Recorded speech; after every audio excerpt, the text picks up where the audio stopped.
All right, well, let's get started. Welcome everybody to the Divine Mercy University Spiritual Direction Certificate presentation. I'm glad to see that you're all here. My name is Greg Shapiro. I'm the admissions advisor here at DMU, and I enroll specifically for the Spiritual Direction Certificate Program, or SDC for short. I've been with the university for almost 3 years now. I was enrolling for the Master's in Psychology program previously. And then as of last year, I switched over to SDC, and I really enjoy it. Just the ability to have conversations with different people that are called to this ministry. Just the ability to talk about our faith and really how God calls all of us, and helping the students out and starting their journey. So with me today is Amanda Zurface. She is an active student here at DMU. She's wrapping up her program, and I don't want to step on your toes, Amanda. If you'd like to share a little bit about yourself, that would be great. Thank you, Greg. Hello, everyone. It's good to be here with you. Quite the joy, actually, to be able to share some of my experience with you of the program, which has been such a joy. Again, my name's Amanda Zurface. I am an active canon lawyer for the church, and I felt called to be formed as a spiritual director as well. I'm actively serving as a spiritual director currently, and I also serve as the Catholic outreach specialist for Covenant Eyes, a company that helps men and women with internet pornography struggles. So I love the church, and I'm just excited to talk about this offering and the great depth and richness of spiritual direction for the church with you tonight. Excellent. Well, thanks again for being with us, Amanda. So just a heads up to everybody, there's a chat section and a Q&A section. Amanda and I are just going to share with you all about the program. We're going to go over the details, and Amanda is going to share her experience in the program, so you can get a good sense of what to expect if you decided that you'd like to proceed. But we're going to open up this room for all questions that you may have, whether it's about the program, any questions for Amanda as a student, what to expect, as well as questions for me, just as far as the university and how to get started. So again, it's the chat section, the Q&A section. We're here to answer those questions for you. So just to kick stuff off, Amanda, I'd love to just cover a few things with you. So in your words, how would you describe what spiritual direction is? This is a very, maybe a broad term for some people. They might imagine one thing or another, but just as a spiritual director in your activity in ministry, how would you describe what spiritual direction is? So I'm so happy we're starting with this question, because it's kind of a mystery, right? Especially when you haven't been in a program and you're just exploring it. And we've all had different experiences of spiritual direction in general. And I have to say that before starting the certificate, I had somewhat of a different understanding of spiritual direction, especially compared to what I've come to know it as now. And I have to say, it's been many years of building up to what I've come to understand it as today. And the DMU program has really been key in this understanding. So just to kind of give spiritual direction a definition for us this evening, we can look at spiritual direction as a sacred practice of walking with a person of faith, either a man or a woman, as really God transforms their heart and mind. So it's a sacred practice, but it's also a disciplined practice of listening and watching for God's movements in a directee's life. And so in spiritual direction, a spiritual director really tries to draw out what God is doing in a person's life. And so the person is better able to recognize and respond to the Lord and what he's really revealing to that person. And this is ongoing. The director is constantly trying to redirect the directee to his or her relationship with the Lord. Yeah, that's great. One of the students that I spoke with in a previous cohort, he was here for his first residency. And I remember he used an analogy, and his analogy was spiritual direction is two people walking through a dark room, and it's the director that has the lantern, and he's the one shining at different areas. And he's there just making observations, saying, look at this, that sort of thing. And it's the the directee's job to just to see what's being shown to him, but to apply it in a way that will help him find his way into the light. And I thought that was such a good, simple analogy. And it really seems to be exactly sort of how you described, with this sort of sojourning between two individuals. That's a beautiful analogy, and it's true. The director is there as an instrument for God to point the directee towards him. So it's not about the director at all, right? It's all about inviting the directee deeper within to look to God for the answers, and not to look to the directee for the answers, where I think can be the confusion for us with looking at spiritual direction. We can oftentimes confuse it as counseling, but it's very different. And I love that analogy. Yeah. And I also like how you brought up how sometimes it's confused with counseling, because I think for a lot of people, especially students that I speak with, when they're looking into this, they highlight their experience with a counselor. And I understand it. It makes sense, because I think when you if you were to look at two different stills side by side, one is spiritual direction and the other is a therapy session, they might look almost identical, because it's two people sitting together. One is listening intently while the other is speaking, and the one listening is really the one sort of guiding the whole experience. So that it makes a lot of sense why this sort of overlap confusion can come up. But you're right. I mean, they're very different. They have very different functions. And for spiritual direction, like you said, it's really the practice of helping guide someone in recognizing God in the day-to-day life. So yeah, very Right. good. Looks like we have one question. And by the way, I'm glad these questions are coming in now. If any questions come up for you, for each of you here, feel free to share them. Laura asked, please clarify why, in what way an individual might need or want a spiritual director in lieu of a priest. So that's a good question. So I suppose in addition to a priest, perhaps, Amanda, do you want to take a stab at that one? Absolutely. Yeah, I'd be happy to. Laura, thank you for this question. It's a great question. I get it often. So do my colleagues and my peers, my classmates. So a spiritual director is all about, you have the freedom to pick your spiritual director, and your spiritual director has the freedom to say yes or no to your inquiry to serve as your director, right? So it's all about really the choice and the call too. This is really, you discern who your spiritual director is going to be. And it's really interesting how spiritual directors can come about in your life, right? Oftentimes it's quite providential, and it's around the timing of when you've been praying for a director, or it's just been stirring in you that, hey, I see this as a need and I'm desiring deeper growth with you, Lord. Can you send somebody to me? And so the church allows for and encourages men and women, laity and clergy, to be formed as spiritual directors, I'm sorry.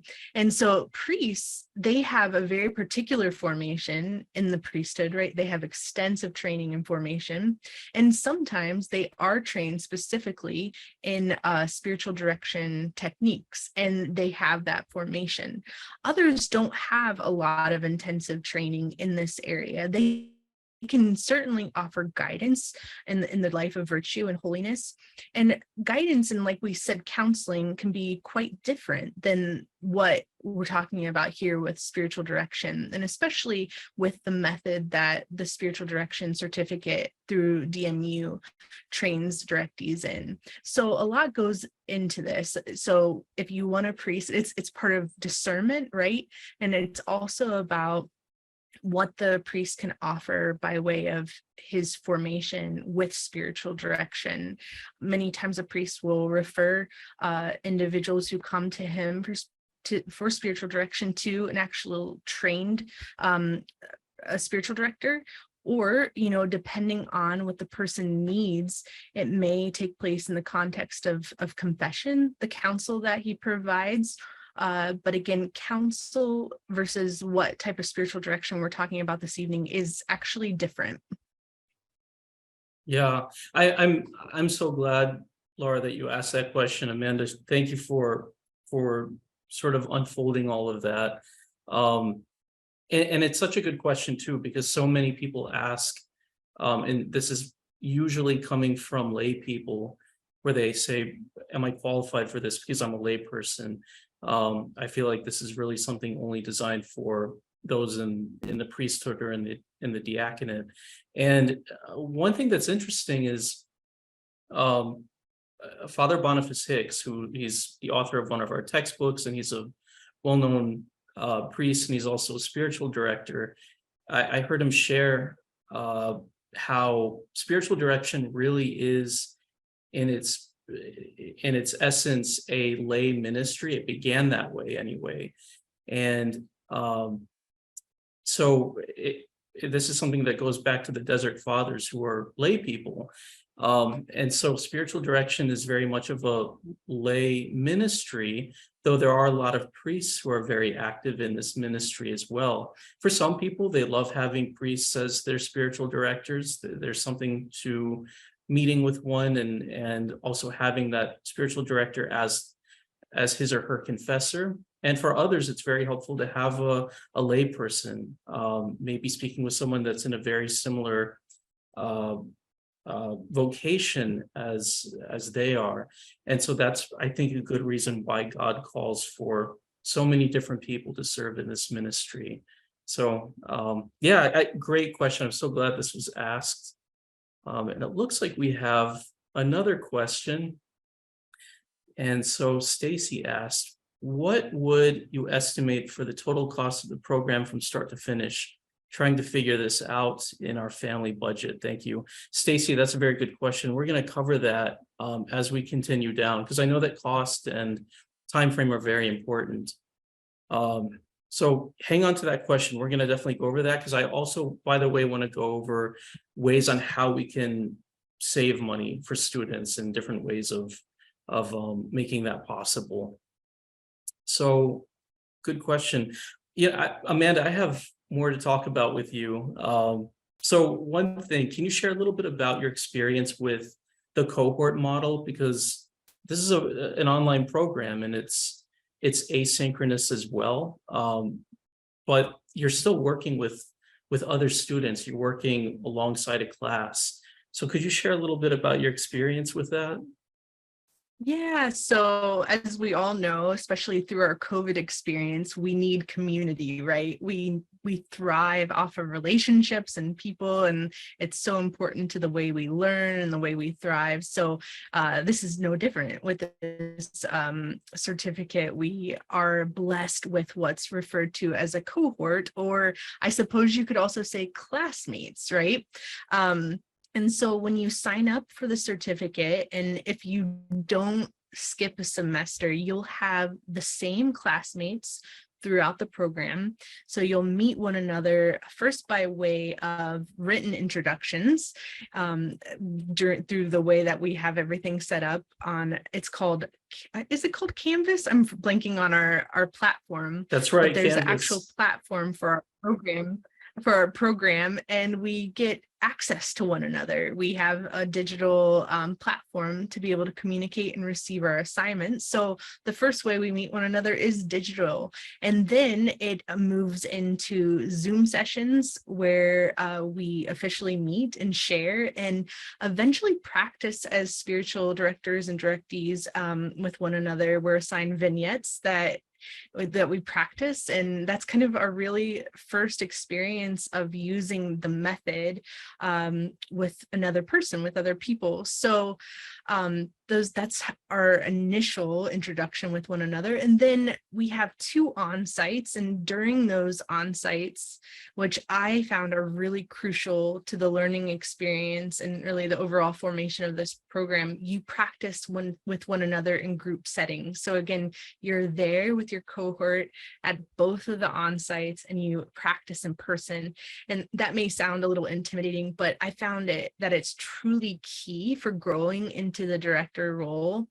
And as you end the program, you're signed up for supervision, which includes a head supervisor, which is a professor, and 3 or 4 other classmates, where you present spiritual direction sessions.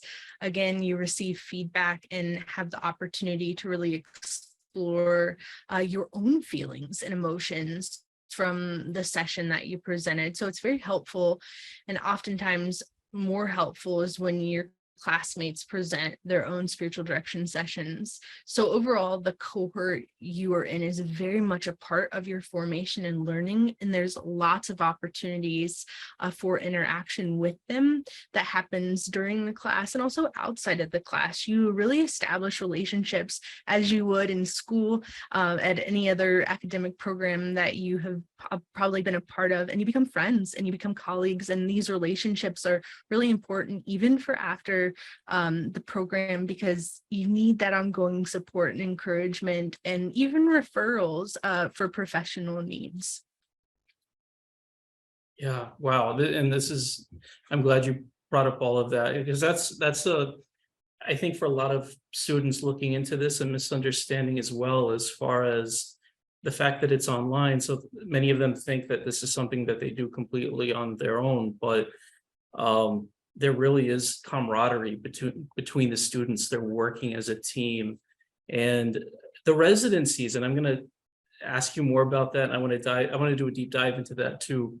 But it's interesting seeing the students come to campus for the first time with their cohorts for the residencies, because when they see each other and they connect, it's not like they're extending their hand and saying, and who are you? And, oh, okay, I'm so-and-so.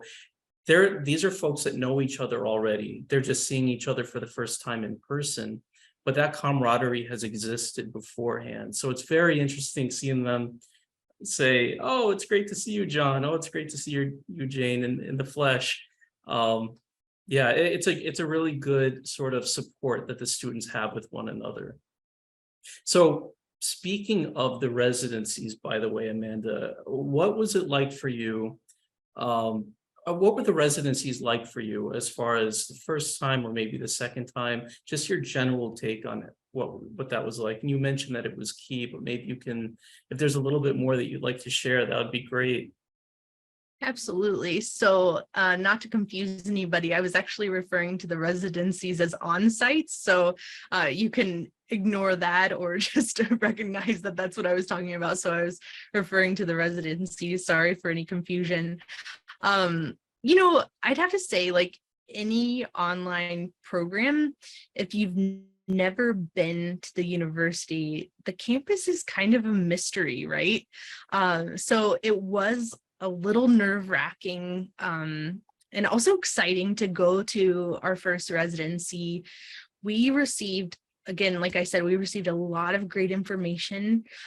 We had daily mass and confession available to us, and we also had community meals, and really importantly, we had all the expert teachers on site all week with us. You feel actually very cared for and quite spoiled. So you're receiving the best of the best in the spiritual direction world to be formed.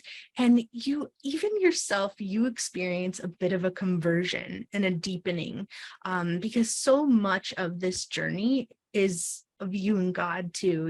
This isn't just about your directees. This is also about your own formation and growth and relationship with God, which feeds your ministry. And so the residencies are really life-giving in that way. They're almost like mini retreats, I guess you could say. And so at the first on-site, you, like Greg said, you finally get to meet your cohort, and there's a lot of emotions. You laugh together, you cry together, you're embarrassed together, you're really stretched. And just so it's, again, a lot of growth happens at the on-sites.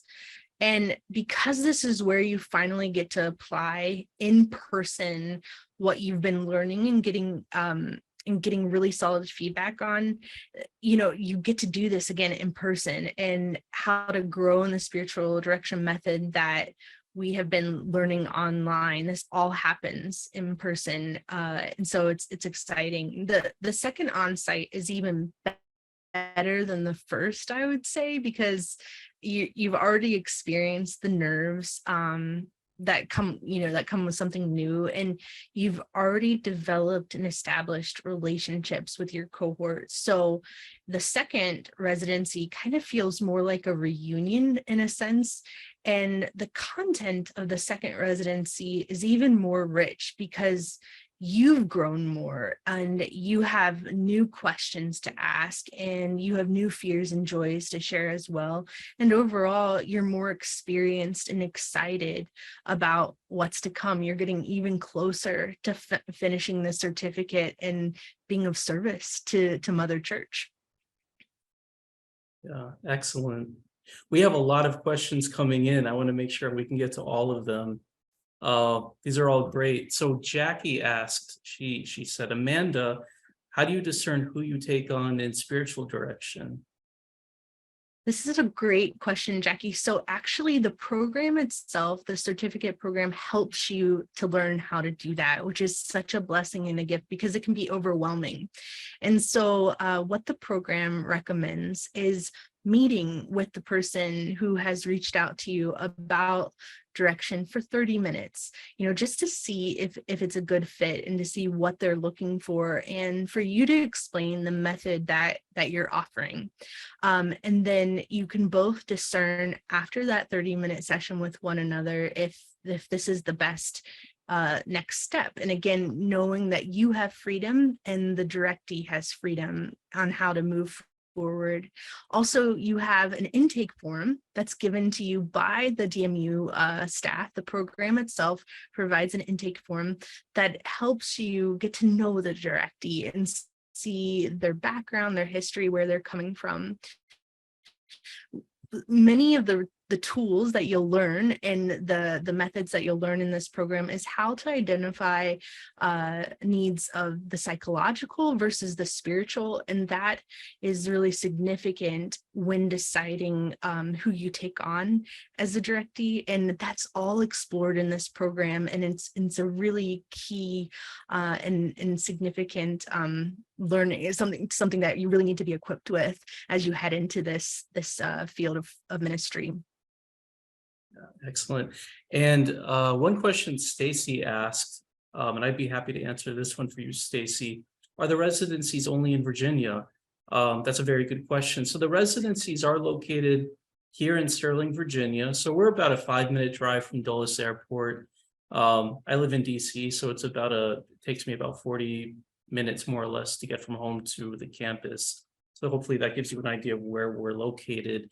But the residencies are located on site, on campus, and as Amanda mentioned, they happen twice in the program. So just to give you an idea, the first one happens during your third term. That's about more or less 10 months from when you start the program. And we make sure that the students know exactly when that is so that you can be prepared for it, let your family know, your employer know, whoever needs to know that you'll be traveling for those few days. And then the second one happens during the 5th term. And again, we make sure that the students know the dates. And if students can't make the residencies a specific week, let's say, because it falls on maybe a wedding you need to get to, or there's a scheduled surgery, students can certainly take a leave of absence if that's needed. I only ever encourage doing it for a reason, but they're there because life does happen. We want to make sure that you can tend to your life while at the same time being able to complete your program. So anything that you'd like to add to that, Amanda? No, I think that was good. Okay, good. Let's see, we have another question from Lisa. And Lisa asked, what made you decide to choose DMU over other programs? So it's all about discernment, right? And it's all about relationships when it comes to our choices and God's navigating us. So I have been active in the Theology of the Body Institute, which many of you have maybe heard of, with Christopher West. And they have a strong relationship with the Divine Mercy University Certificate Program because their staff, many of their staff have been trained through DMU's program, which is quite the gift to be able to be of service in that way. And so I learned about DMU through the Theology of the Body Institute, and I learned that it was a trusted program, an Orthodox program, and I just started to look into what the offering was, and I noticed just how well structured it was. It's accredited, it's and it's really a really reliable and strong offering.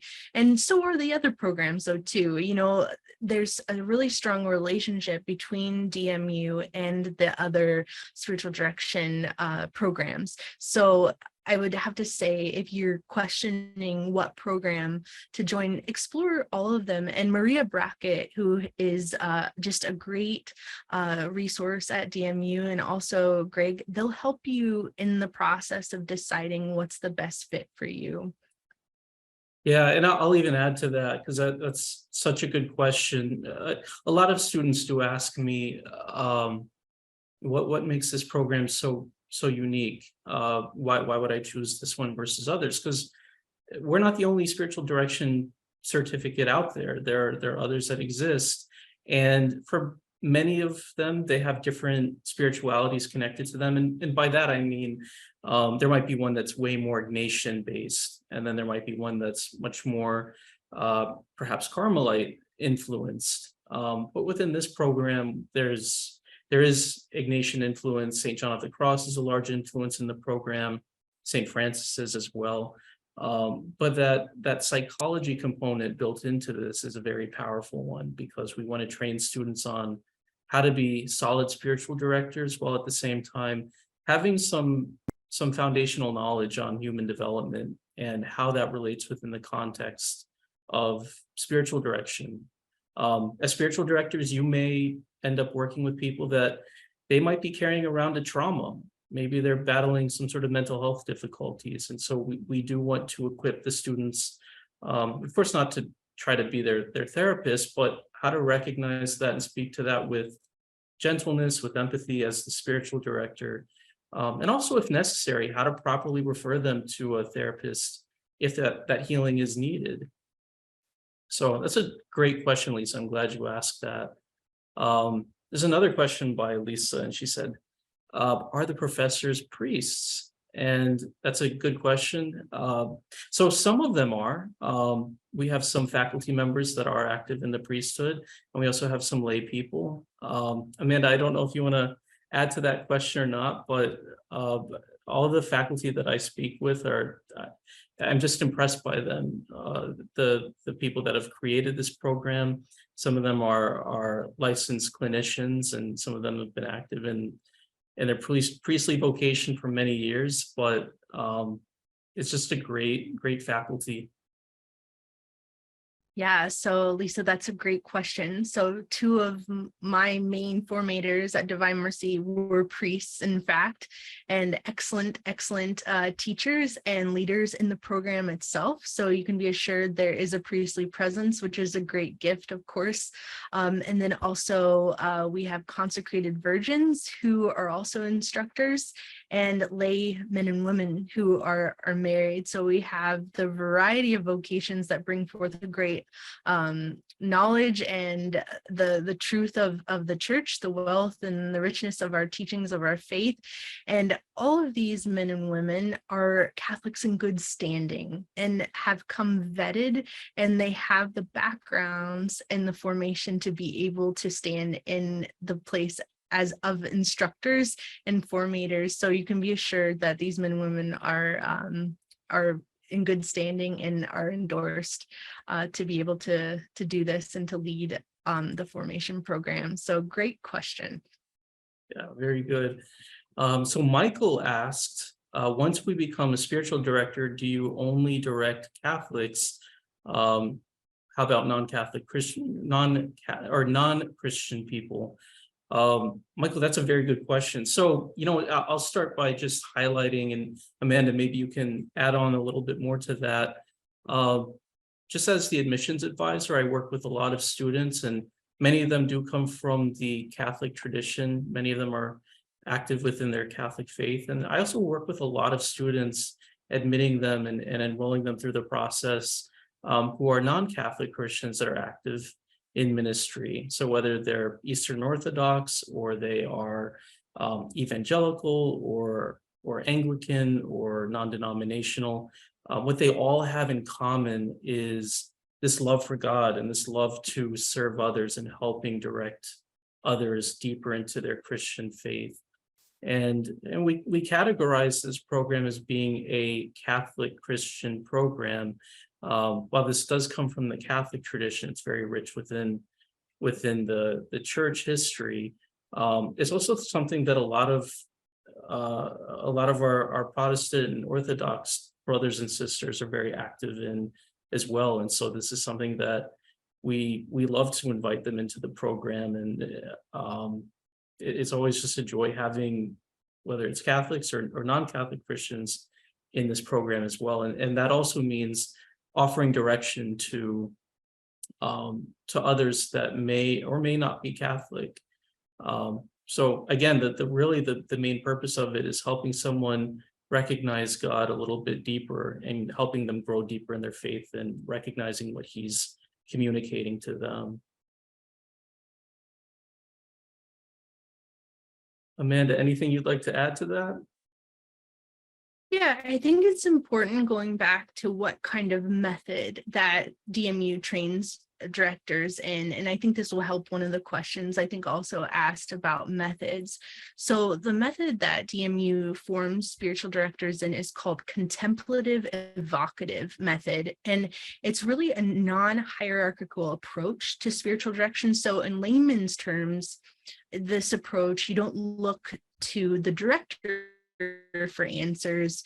You are in the session, you look to God. And again, it's all about the director pointing the directee back to God, and just ongoing. It's just an ongoing process. And you do that through deepening and validating and evoking. And there's all these skills that you're trained in order to be able to do this.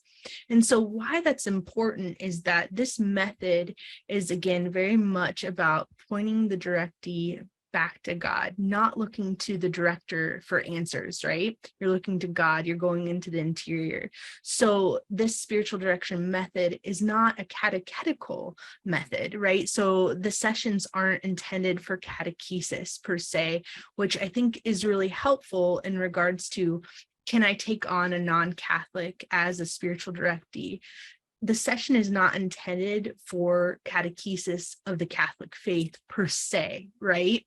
It's very much intended to guide the relationship to a deeper level, to be able to better listen to God and His promptings. Now, if there's an opportunity for catechesis, what we learn in the program is that you really have to draw the line of when spiritual direction is taking place versus catechesis or a referral. So there's just really intentional communication that has to take place. And all these skills are taught in this program, which I found and have found to be a great blessing and something I was struggling navigating with before I was trained by DMU, and I can't recommend it enough. Very good. So I know that questions on cost and time commitment, these are big ones. And I think these are probably the biggest deciding factors for a lot of students. So maybe we can do a little bit of a dive into that, and hopefully that will answer a lot of your questions and maybe spark more questions on top of that. So looking at this, and I think it's helpful to talk about the time commitment before we go into the cost, because there's actually a little bit of relation there, and I'll explain why. So the program itself, it's a 2-year program. And so the way this works is that there are 6 courses that you're taking in total. you're taking 3 courses per academic year. So in other words, you're taking 1 course per 8-week term. And along with that, usually, and this isn't really set in stone, and Amanda, you might even have something to say on top of this, but on average, just more of a pattern that we see, students are committing somewhere between 6 hours to maybe 9 or 10 hours per week.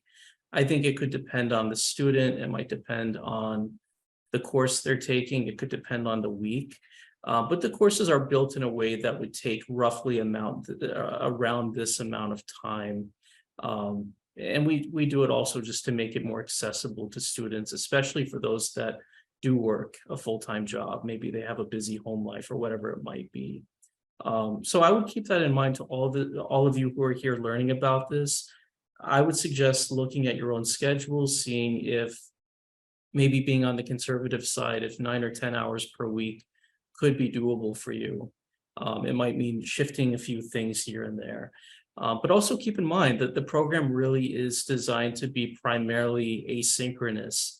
So we do it this way also to make it accessible so that you can log into your classes at a time that works for you. You can log in early or late at night, just making it a little bit more fit within your current schedule. Amanda, since I'm talking about the time commitment per week, does that seem to check out with you? Do you have any sort of thoughts on your experiences as far as the time you were putting in per week for each class? Yeah, I think it's different per class, right? So the intensity is different per each class just based on the topics, and especially as you near the end of the program. You guys may remember me mentioning at the beginning that there are Zoom calls that take place with your cohort, right? With your classmates, you're assigned different groups for recording sessions and practicing. So it kind of fluctuates each week, the intensity of the coursework based on if you have an additional video that you need to film and notes that you need to take in writing that you have to submit. So it can fluctuate. And I think you kind of learn that as you go through the program, and you kind of get a pattern and start to understand, okay, this type of assignment will take me this long. You start to learn yourself, and also the way that the assignments are structured as well. So, but I would say the average that you mentioned, Greg, is pretty accurate. But again, it just depends on the individual and how you learn. There's audio, visual resources, so lots of videos to be able to learn. There's reading, and there's also suggested reading that's not required. So it depends on how motivated you are and how much time you have, and if you want to read the extra material. So that would add to your week and the intensity of it. Since you mentioned the extra material one could read, I will highlight too, and this is continuing on with the discussion of the time commitment of the program. Between each course, there are breaks, and they're helpful for a number of reasons, and I'll go over each one. But one thing that whenever I speak with students about these, a lot of them share how they do the extra reading during these periods. There's a little bit more of a time where they can take a step back and reflect on the content they've been learning, but then also they can use that time to read the other chapters that are not required, so that they can get extra context to what they've been learning in the program. But the other benefits to this program, to these breaks, and I'll talk about how long these breaks are. They're very helpful in that the major holidays happen during these periods. So with Thanksgiving and Christmas week and Holy Week and Easter week, whenever these come up, that means that you're in a down period. So you're not having to juggle, celebrating these times while at the same time submitting assignments. You can just focus on these celebratory moments. But also, it's helpful for students financially. It's a pay-as-you-go program. We're going to look at the cost in just a moment. But the great thing about the time frame of the breaks is that on the short end, it's about 6 weeks, and on the long end, it's about 9 or 10 weeks. It just depends on where it falls in the academic calendar. But they're pretty substantial breaks, so it gives students a little bit of a chance to come up for air to breathe, to replenish their funds, and to prepare for their next course. So that's one of the other benefits of these breaks taking place. Let's see, why don't we, I know that there are more questions, and I really appreciate all these questions coming in. We're going to get to these. One of the questions that's been hanging on here is related to the cost. So let's look at that for just a moment.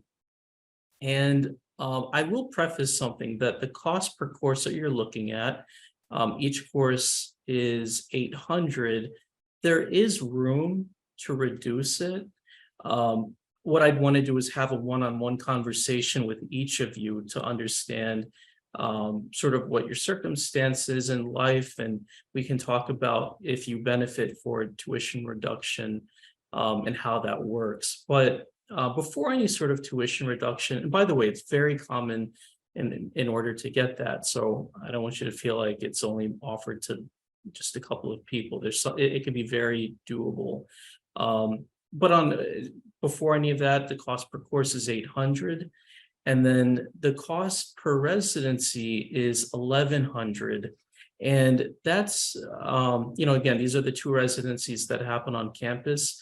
And that $1,100 will cover your lodging, it'll cover your materials, it'll cover most of your meals. So the only out-of-pocket expense would be your travel. And then students are also responsible for 3 of their dinners while they're here for the 4-day residencies.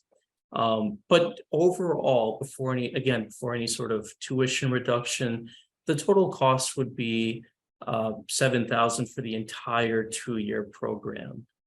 Now, again, students are only paying course by course. You're not expected to pay the whole lump sum, but rather what happens is students are invoiced I think it's about 2 or 3 weeks before each class. And then from the point of being invoiced, they have a 30-day window to pay that balance. So students can pay it, that full amount when they're invoiced, or if they wanted to pay it in smaller increments, as long as it's within that 30-day window, they're certainly welcome to do that.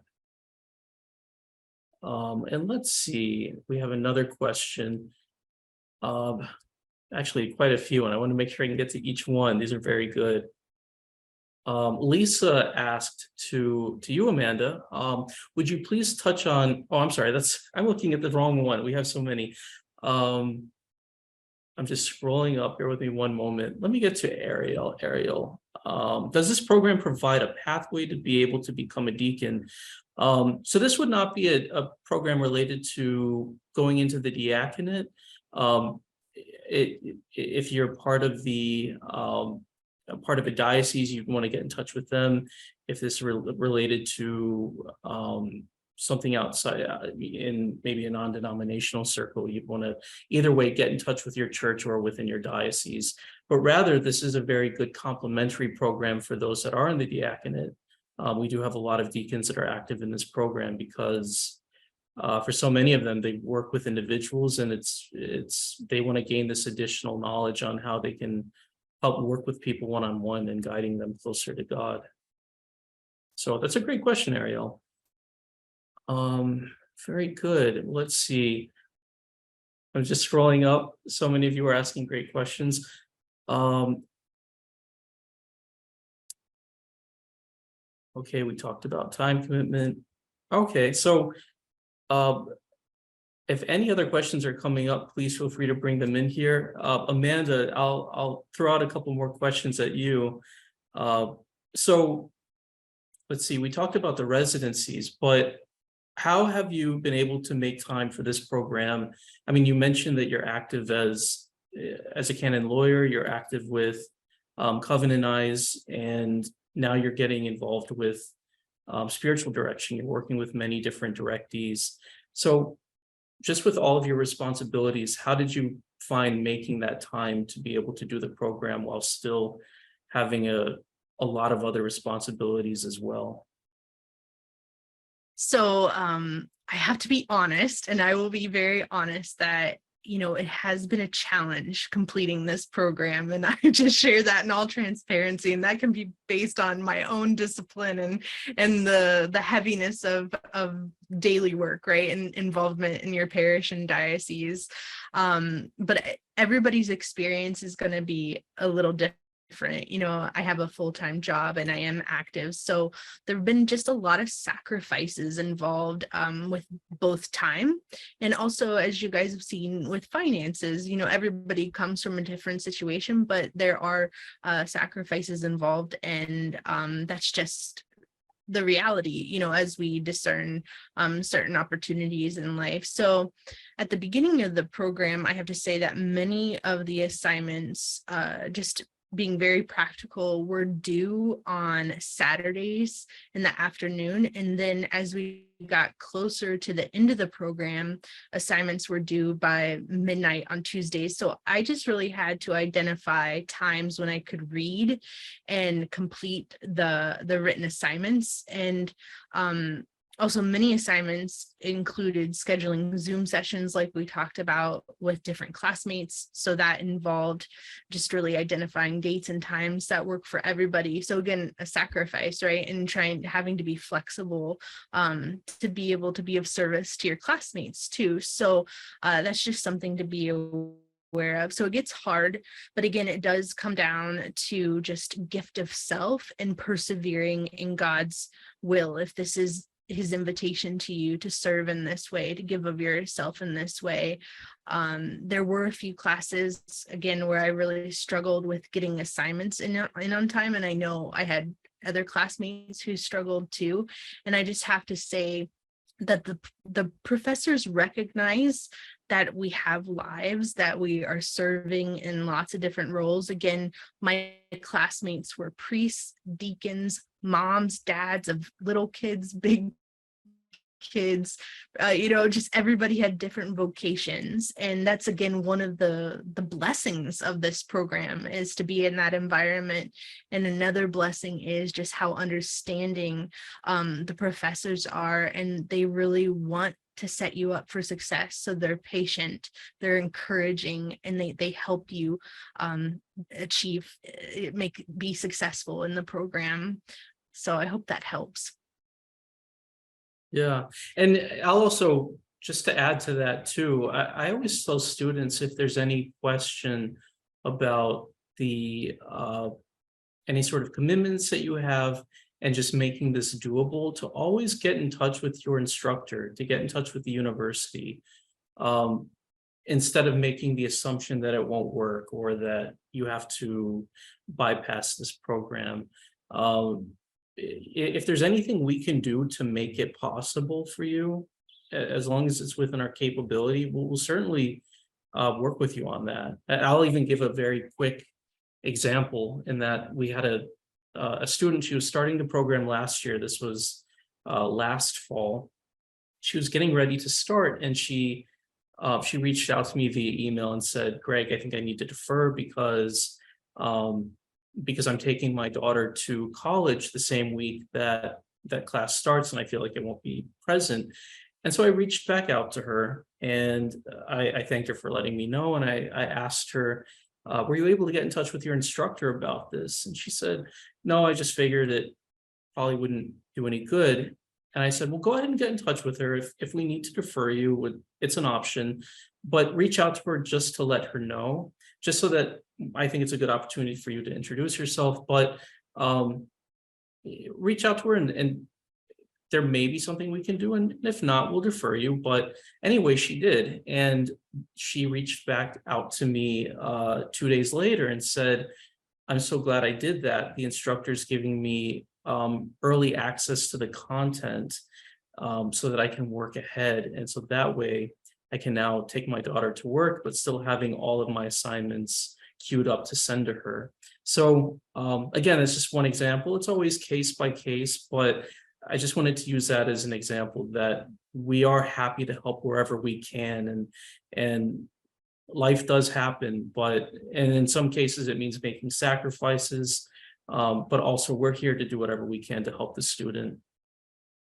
So great. And we have another question. I know that we're getting close to the top of the hour, but I want to make sure we can answer all of these. Maybe we can do a quick speed round.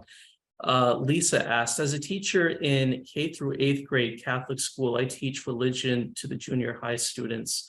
I love kids. As a spiritual director, could we offer direction to kids? Amanda, would you like to answer that one? Yeah, I'd be happy to. So I think, again, it's important to differentiate between spiritual direction and spiritual guidance, right? Spiritual accompaniment. So there's really particular goals. And I think you also have to look at the age of reason. How old is the child, as well as take into consideration safe environment policies. So often, with spiritual direction, it's a one-on-one relationship. So that's really important to consider. And also the goal of spiritual direction is deeper intimacy and also deepening in the theological virtues too. So there's a real maturity that takes place. So there's just lots of things to consider, but I would recommend to not and to wait for the age of 18 to make sure that, just everybody is safe and protected, and also that the goals of spiritual direction is followed. But I know, again, Maria and the staff at DMU could offer you guidance on that, but I would encourage also talking to your safe environment office about policies regarding that as well. But Greg, do you have anything else to add to that? Yeah, I mean, and I think you answered that perfectly well. And offering guidance to kids and helping them with their faith formation is extremely important. And Lisa, I'm so glad that you have this heart for kids and wanting to be a shepherd to them. I mean, that's really the right attitude to have. And like Amanda mentioned, it's really it's really distinguishing the different types of ministries that are out there. And one thing I would certainly suggest doing is get in touch with your diocese regarding spiritual direction, and maybe even just ask them point blank, excuse me, what age they would suggest you work with someone, as far as how will the directee should be in order for them to work with you as the director. I always tell students, get in touch with your diocese, ask them about their criteria. They have this sort of thing prepared to answer. And I would certainly suggest doing that. But I think Amanda answered it perfectly well. And Lisa, I just to highlight, I really appreciate the fact that you're looking at the formation for the youth as well. That's very important. Let's see, and we have a couple other questions. Laura asked, describe assignments. Will we be writing papers? If so, are they analyses, reflections, reports, book reviews, etc.? Amanda, maybe you can answer a little bit of that for her. Yeah, Laura, great question. It's always nice to know what you're getting into, right? So a lot involves reading and also sharing insights from the reading to your classmates and responding to what your classmates' insights have been. So that's at the beginning of the program. I would say that's a lot of that.